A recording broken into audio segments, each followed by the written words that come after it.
Hello all, welcome back to our channel 11th commerce class. कैसे हैं आप सब? आई होप आप सब एकदम अच्छे होंगे, एकदम बढ़िया होंगे। आप सबकी पढ़ाई भी काफ़ी अच्छी चल रही होगी। तो मैं कल और परसों क्लास नहीं ले पाई थी। परसों का तो मैंने आपको पहले ही बता दिया था कि मैं क्लास नहीं ले पाऊंगी, लेकिन कल को भी मैं क्लास नहीं ले पाई थी, तो थोड़ा काम था इस वजह से।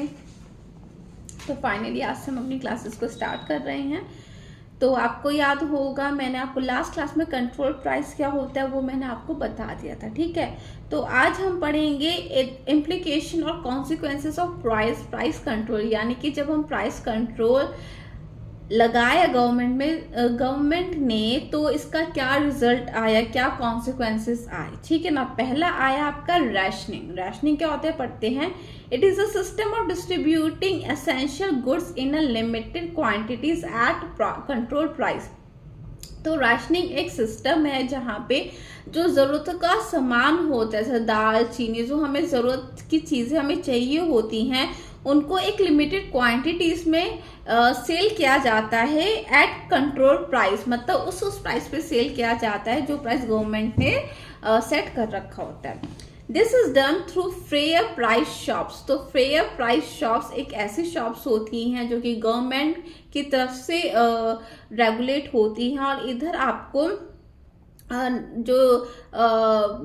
जो नेसेसरी गुड्स होते हैं वो आपको मिलते हैं कम प्राइस पे, ठीक है ना। Rationing is resorted when due to shortage. तो राशनिंग जब आता, मतलब ज्यादातर ये होता है जब किसी सामान की, किसी चीज की शॉर्टेज हो जाती है, तो कुछ गुड्स आपके अवेलेबल नहीं हो पाते, ठीक है ना, एट रीजनेबल प्राइस पे। क्योंकि जब शॉर्टेज होती है तो ये लोग क्या करते हैं, सप्लायर पैसे बढ़ा देते हैं, महंगे महंगे करके उन सामानों को बेचते हैं। तो उस सिचुएशन में जो गुड्स होते हैं, वो जो आम लोग हैं, जो मिडिल क्लास है, लोअर क्लास के जो लोग होते हैं, उनको वो गुड्स नहीं मिल पाते हैं। Government establishes public distribution system, जिसको हम पीडीएस भी बोलते हैं, as a tool to help the consumer. ये कंज्यूमर की मदद के लिए ये सिस्टम स्टार्ट किया गया। Specially vulnerable section of society through fair price shops. Specially उन सेक्टर या उस पार्ट के लिए बना गया है सोसाइटी के लिए जो मिडिल क्लास से भी लोअर क्लास में आते हैं, ठीक है ना। मिडिल क्लास से जो नीचे वाली जो क्लास होती है, लोअर क्लास, उसमें जो लोग आते हैं जो कि अफोर्ड नहीं कर पाते हैं इतना महंगा सामान लेना, उनके लिए ये शॉप्स खोली जाती है। A fair price shops is one which sell goods at control prices. Control prices यानी कि जो प्राइस गवर्नमेंट ने फिक्स कर रखा है। Government supplies essential goods like wheat, rice, sugar, kerosene oil और any other commodity in shortage at fixed price through fair price shops so that a part of demand of buyers, especially poor people, is made. तो यहाँ पे वो ये दाल चावल चीनी सारी चीजें दी जाएगी, और वो चीजें भी प्रोवाइड की जाएंगी जो मार्केट में इस टाइम शॉर्टेज पे है, ठीक है ना, जिससे कि जो पुअर लोग हैं उन्हें कोई भी दिक्कत का सामना ना करना पड़े, ठीक है।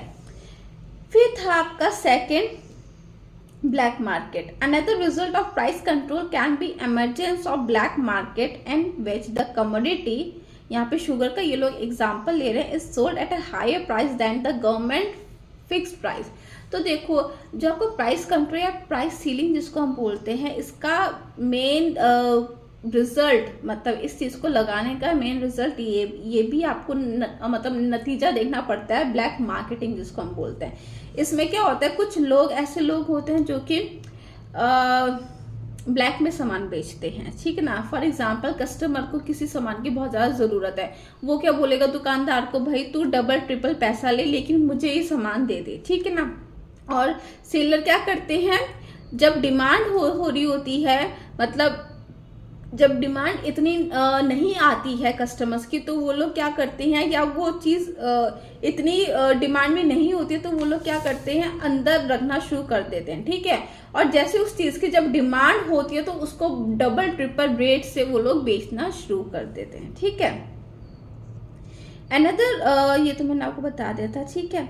तो यहाँ पे ये लोग कुछ सामान इतने महंगे रेट पे बेचते हैं कि जो मिडिल क्लास के लोग होते हैं वो तक भी नहीं ले पाते हैं, ठीक है ना। तो यहाँ पे क्या होता है, गवर्नमेंट के जो प्राइस जो गवर्नमेंट ने फिक्स कर रहे होते हैं उससे ज़्यादा प्राइस पे लोग सामान बेचते हैं। यहाँ पे एग्जांपल दे रखा है, that is 10 rupees 10। The reason is that on the one side seller are not ready to sell at a lower price, क्योंकि हम जो सेलर हैं, हम जो कुछ सेलर होते हैं वो ये सोचते हैं कि हम कम प्राइस पे सामान नहीं बेचेंगे। वो ये सोचते हैं जब इसकी ज़्यादा डिमांड बढ़ जाएगी, जब लोग तरसेंगे इन सामानों के लिए, तो हम उनकी उस चीज़ का फ़ायदा उठाएंगे और महंगे करके गुड्स को बेचेंगे। Lower price fixed by the government, and on the other side some consumers are ready to offer higher prices to satisfy their demand for sugar। तो यहाँ पे क्या होता है, जो लोग अफोर्ड कर सकते हैं, फॉर एग्जांपल कहीं पे पानी की बहुत ज़्यादा दिक्कत है या कुछ पानी की प्रॉब्लम हो गई है आपकी सोसाइटी में, ठीक है ना, तो बोल दिया कि एक दिन तक पानी नहीं आएगा। जो पानी के जो टैंक वाले होते हैं, जो प्राइवेट टैंक वाले होते हैं, उन्होंने क्या किया, लोगों की मजबूरी का फायदा उठाना शुरू कर दिया। उन्होंने कहा कि हम 1000 रुपये में ये देंगे, और कुछ तो 20-20, 25-25 हजार। हमने तारक मेहता, मतलब मैं एक एग्जाम्पल बताऊं, मुझे याद आ गया।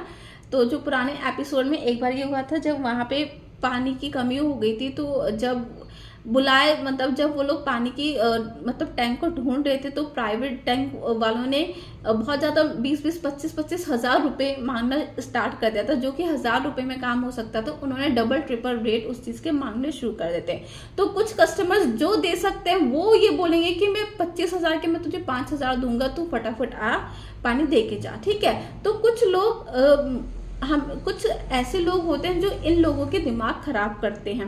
उनको पता है कि कस्टमर को ज़रूरत है, तो वो 50,000 देने को भी तैयार हो जाते हैं। नहीं, एज अ कस्टमर हमें ऐसे लोगों का बाइकआउट करना चाहिए। हमें बोलना चाहिए नहीं, हम तुम्हें एक भी पैसा नहीं देंगे, जो करना है तुम्हें कर लो। जब इन लोगों को एज अ कस्टमर, जब आप इन लोगों को सपोर्ट नहीं करोगे, तो ये मजबूर, ये खुद ही हो जाएंगे और नॉर्मल प्राइस पे आपको प्रोडक्ट खुद ही देंगे, ठीक है। बढ़ावा भी हम जैसे कस्टमर्स, मतलब कुछ ऐसे कस्टमर्स होते हैं जो बहुत ज़्यादा पैसे वाले होते हैं, वो पैसा फेंकते हैं और सामान लेते हैं। नहीं, आपको गलत चीज़ का कभी सपोर्ट नहीं करना चाहिए, ठीक है।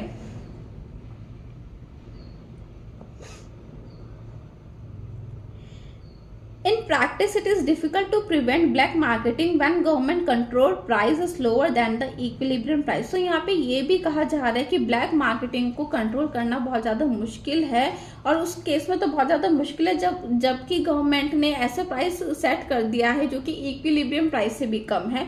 तो उस केस में बहुत ज़्यादा मुश्किल हो जाता है, क्योंकि सबको अपना प्रॉफिट अर्न करना है। कोई भी दुकान खोल के बैठा है तो वो प्रॉफिट कमाने के लिए ही बैठा है, तो ये बहुत ज़्यादा मुश्किल चीज़ हो जाती है इसको कंट्रोल करना।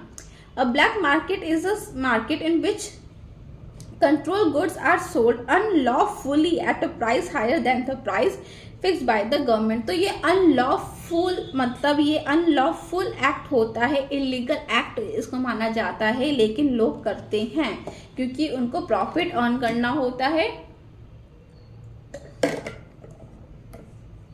कस्टमर्स भी इसका पार्ट बनते हैं, ठीक है ना, क्योंकि उनको सामान चाहिए होता है और जिसके पास पैसा है वो पैसा फेंकता है और ले लेता है, ठीक है। एक और पॉइंट बच गया है, ये मैं आपको कल की क्लास में करवाऊंगी, ठीक है। तो आज की क्लास में बस इतना ही। आई होप आपको ये कंसेप्ट क्लियर हो गया होगा। तो फिर अब हम मिलेंगे कल की क्लास में, तब तक की बाय।